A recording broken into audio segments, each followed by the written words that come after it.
Welcome again, everyone, to a great start of the spring 2022 semester. We are starting differently than we anticipated, but it is still wonderful being back with all of you today. As President Markwood and Dean Yarber Allen and our panelists noted, our stories provide us with the foundation for all that we do. We have seen how we are resilient, creative, self reflective, and self determined. This new year and spring semester will continue to stretch our minds, thoughts, and actions. We know we must continue to be innovative, creative, flexible, and understanding, not just in how we educate our students and interact with each other, but in keeping our focus on telling our stories and enabling our students to develop, expand, and share stories of their own. While we thought we were moving forward with our return to quote unquote normalcy and stability, the ever changing nature of COVID 19 continues to challenge all of us. Our story moving forward will have new chapters and creative plot twists and turns. Yet, the focus is always on new and creative ways to teach, engage, and care for one another. We know we will continue to be flexible and open to change, and we will be able to choose our own adventures. At the end of the fall semester, we wished several of our colleagues well as they ventured into new and exciting endeavors.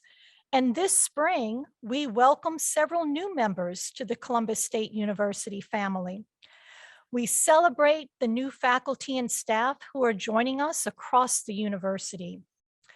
We also had a very successful search for the next dean of the College of the Arts, and I am very pleased to recognize Dean Wanda Ebright, who is joining us from Winthrop University. She will officially join us on February the 15th, but she is here today to open the spring 2022 semester with us and to meet the faculty and staff in the College of the Arts and across the university. I know that we will see many exciting new things happening in the College of the Arts through her leadership. Please join me in welcoming Dean Ebright and all of the new faculty and staff joining us this spring. Give them a little round of applause. Now, a new year is like a new chapter in our book, bringing in new ideas, new perspectives, and new energy that will add to our already vibrant campus community. While we are making a few adjustments in our approach to Welcome Week, opportunities for engagement will continue to be a major focus for all of us, especially this spring as we continue striving to bring that normalcy that I mentioned earlier back to students' classroom and campus engagement experiences. We will use what we have learned from the past 2 years and how we effectively engage our students in person and when we must through technology in classroom activities, campus activities, and student clubs and organizations. We have truly learned quite a bit. An engaging classroom and campus experience is crucial to our goals to recruit and retain many students as possible as part of that vibrant Columbus State University experience. And whether you realize it or not, each and every one of you has been involved in creating and telling our campus story, which to this point has included successes, twists, and turns. There were times when it looked like we were heading in one direction, only to find that our story took on an unforeseen plot twist. So I'd like to express my gratitude to each of you. You continue to transform lives, and through your support, the dreams, aspirations, and goals of our students are realized. And I think we heard that through our student panel. We continue to have students who may struggle in courses, but your support has enabled them to get back and remain on track.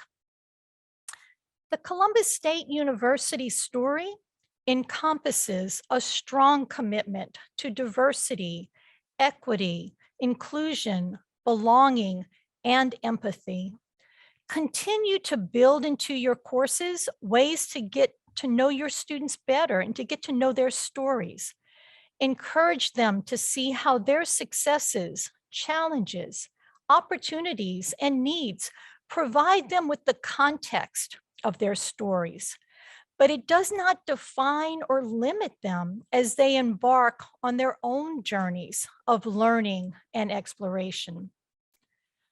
We all need to continue to promote a culture in our courses, departments, and units that values connection with one another. This is essential when our public health situation seems overwhelming, confusing, and sometimes never ending. Our core values are the foundation for our collective CSU story as we cultivate creativity, inspire collaborations, reimagine education, and expand worlds. Our story helps us identify and define who we are as an institution. While there are some plot twists in our story that we cannot control, there are things that we can shape and determine. We have said this before, but it still rings true. Every single person on our campus plays a role in our retention efforts. A continued focus on retention has a significant impact on helping students achieve their academic and career goals, and also enables us as a university to meet our own growth goals. Our success in these areas have a direct relationship to our fiscal health. Our team from enrollment management, advising, financial aid, student affairs, academic affairs, and administration continue to meet on a regular basis to examine recruitment and retention strategies and success to ensure that we are strategically growing our enrollment. All ideas are welcomed, and we will continue to look at all possibilities to tell our story and to share with students the great opportunities that await them here at Columbus State. Now, the realities around us may temper our expectations, both personally and professionally, but time and time again, we demonstrate that we are resilient, we are creative, and we are focused on student success.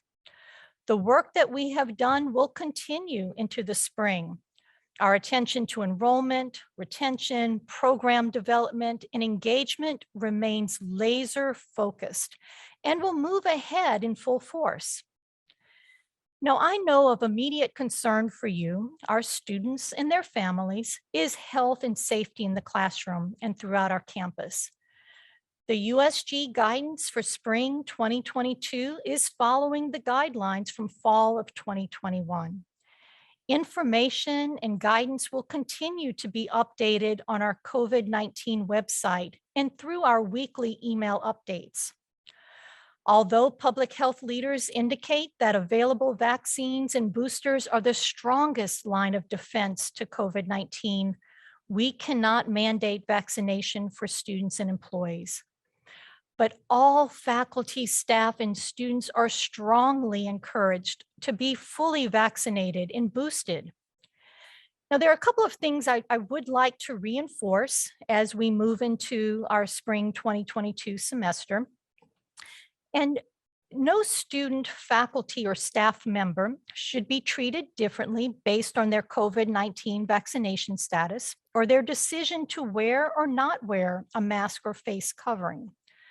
Students and colleagues should not be asked about their vaccination status or segregated in a classroom from other instructor and student interactions, such as office hours, group work, field trips, labs, and other activities, or in their primary work areas based on their vaccination status. The COVID-19 response team may use vaccination and booster status to determine whether a person should isolate or quarantine after a close contact with someone who tests positive for COVID-19.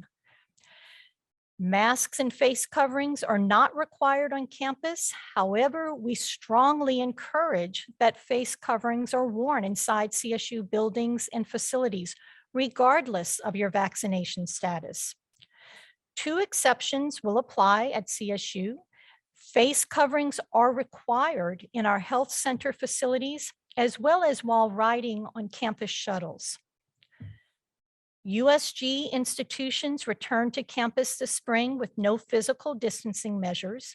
However, unvaccinated and unboosted individuals are strongly encouraged to continue physical distancing whenever possible, and again are recommended to wear a face covering. Where possible, faculty can enforce assigned student seating and maintain a seating chart for their classes. And this practice will be especially helpful to the COVID-19 response team's contact tracing efforts. However, faculty cannot make seating assignments by inquiring about students' vaccination status, nor can they make assumptions about a student's vaccination status based on which students are wearing or not wearing coverings, face coverings and masks. As always, faculty may arrange students in class to benefit instructional efforts, but all classroom furniture must return to its original configuration at the end of each class meeting. And then faculty should be prepared to accommodate students who are required to go into quarantine or isolation. Faculty will receive an official notification from the COVID-19 response team. However, to maintain students' privacy, reasons for their absence from the physical classroom will not be disclosed. Some students may reach out to faculty in advance of that notification, and at that time, they initially submit an online COVID-19 self-report form, and the link is provided there. And they may reach out to discuss with the faculty member how best to remain engaged with the class and be productive in their studies. And again, we have learned so much over the past 2 years on how to meet our students' needs, both in the classroom and virtually. And any temporary or permanent changes in course modality must have approval from me, and we'll follow the same procedure that we used in the fall semester. So while I'm extremely excited about creating this new chapter for the spring 2022 semester, I know we will experience some challenges along the way. I continue to be so impressed with the tremendous levels of creativity and collaboration that have occurred to bring us to this point. Open lines of communication are essential, so we will continue to share with you updates on our responses to public health developments, identify additional venues through which we can keep you informed, and provide feedback on our shared experiences this spring. As needs, concerns, and ideas arise, please share them with your supervisor, your dean, your chair, or the COVID-19 response team. We will continue to support one another and work together to tell our story of resiliency, empathy, and growth. Again, thank you for all you have done and will continue to do to ensure a positive and successful experience for our students this spring semester. I encourage everyone to participate in the Creativity and Innovation Forum sessions tomorrow and Wednesday. Our keynote speaker, Dr. Suzanne Simard, will offer an engaging virtual session on Tuesday from 1 to 2 o'clock. And we have many of our faculty and staff presenting sessions in a variety of formats on both days. I do want to note that the links will be on the Welcome Back webpage, but for our keynote, you do not have to register. The link will be there and you can join that session. So please take advantage of all of these great sessions as we prepare for the start of an exciting spring semester. Our Faculty Senate and Staff Council will meet virtually Thursday morning beginning at 10 o'clock, and I invite everyone to attend those meetings. And for the first time, Dean Margie Yates will host a virtual graduate faculty meeting at 3 o'clock on Thursday that is open to all current, potential, and anyone who's curious about graduate level education. I am truly honored to be able to work with all of you and to be a part of the collective CSU story. I look forward to the new chapters ahead. So enjoy our Welcome Week activities and have a great start to the semester.